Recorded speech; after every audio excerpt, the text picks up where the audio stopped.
কাঁঠালের বিচি দিয়ে যে এমন সুন্দর মিষ্টি বানানো যায় বললে বিশ্বাস করবেন কি? মাত্র 2 কাপ কাঁঠালের বিচি দিয়ে তৈরি করতে পারবেন এই সন্দেশটি, তাও আবার 2 কেজি। এই সন্দেশটি কিন্তু যে কোনো নামি দামি ব্র্যান্ডের মিষ্টির সাথে টেক্কা দিতে পারবে এবং কাউকে না বললে বুঝতেও পারবে না যে এটি কাঁঠালের বিচি দিয়ে তৈরি। চলেন তবে রেসিপিটি দেখে নেওয়া যাক এবং সাথে দেখে নেব সহজে কিভাবে কাঁঠালের বিচি পরিষ্কার করা যায়। গরম পানি নিয়ে এর ভেতরে 3 স্লাইস লেবুর টুকরা এবং 1 চা চামচ লবণ ও কাঁঠালের বিচি দিয়ে ঢেকে দিয়ে 45 থেকে 1 ঘন্টা অপেক্ষা করব।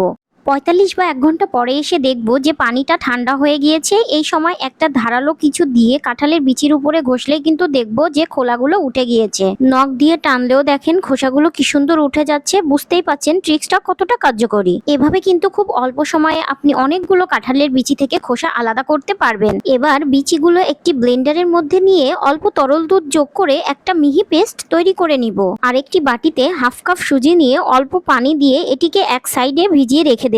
এবার চুলায় একটি পাত্র বসিয়ে 600 গ্রাম দুধকে খুব ভালোভাবে জ্বালিয়ে নিব এবং 3 বার বলক উঠিয়ে নিব। 3 বার বলক উঠে গেলে চুলার আঁচ কমিয়ে দিয়ে এর ভেতরে কাঁঠালের বিচির পেস্ট দিয়ে দিব। আমি যে পরিমাণ কাঁঠালের বিচি নিয়েছি তাতে আমার 2 কাপ পেস্ট তৈরি হয়েছে। দুধের সাথে কাঁঠালের পেস্টটা খুব ভালোভাবে মিশিয়ে নাড়তে থাকলে দেখব দুধ খুব ঘন হয়ে আসছে।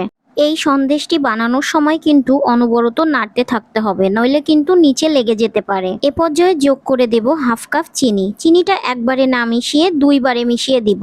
এরপর আবার নাড়তে থাকুন।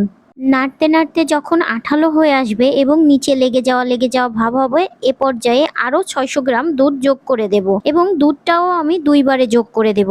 দুধ এবং চিনি যোগ করার সময় কিন্তু অবশ্যই চুলার আঁচটা কম রাখবেন। দুধ খুব ভালোভাবে মিশে গেলে এর ভেতরে যে সুজিটা ভিজিয়ে রাখছিলাম হাফ কাপ, সেটা দিয়ে দিব। সুজি কিন্তু কখনো অতিরিক্ত আগে থেকে দিবেন না, এতে সুজি অতিরিক্ত সিদ্ধ হয়ে সুজির টেস্টটা নষ্ট হয়ে যাবে। সুজি খুব ভালোভাবে মিশিয়ে 5 মিনিট মতো রান্না করে নিব।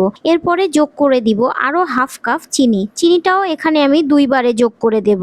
চিনিটাকে খুব ভালোভাবে মিশিয়ে এর ভেতরে 1 টিস্পুন এলাচের গুঁড়া যোগ করে দিব, যেটা আমার ভিডিও থেকে কিন্তু বাদ পড়ে গিয়েছে। আপনারা কিন্তু এলাচের গুঁড়াটা কখনোই বাদ দিবেন না। এলাচের গুঁড়াটা দিলে খুব সুন্দর একটা স্মেল আসবে।